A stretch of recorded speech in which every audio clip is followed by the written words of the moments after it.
legends ndakuputikira wakumasa ndakubashikira vanosiva nemutindimira ndakubika vinonuhwirira ngoma dzangu ndakutambirira Star Legends ndiye achibika DJX ndiye producer.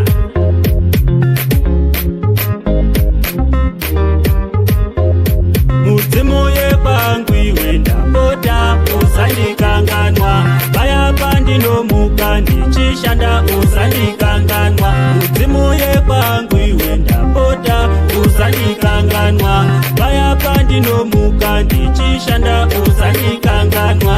Varipo vanekodo vasingadi kuona ndichishanda, vanokanda matombo munzira yangu yandofamba. Naimisa matenga nditarise ndiri mwana wenyu, makatiho marume ndeuyo anozvishandira. Zvino ndinotomuka ndichishanda apana chandowana, mari ndinoiwana dzimwe nguva apana chandotenga. Nai mudzimu yekwangu ini nditori murima, nyangwe pandinogara ndinokaya zvichaita rini.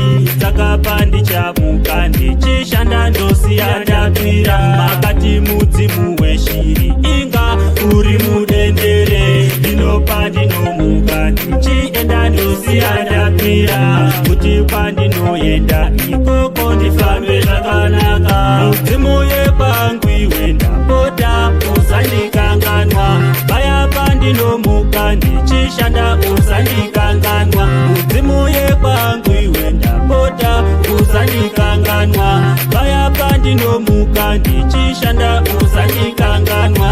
Varipo vanekodo vasingadi kuona ndichishanda, vanokanda matombo munzira yangu yandofamba. Naimisa matenga nditarise ndiri mwana wenyu, ndiri musango kaini, ndiri kusamararamu. Vana vangu vararame, vawaneka nechekutya. Zvino mungati ndodini, ndogara ngenyara here, inzwaiwo vaguruwe.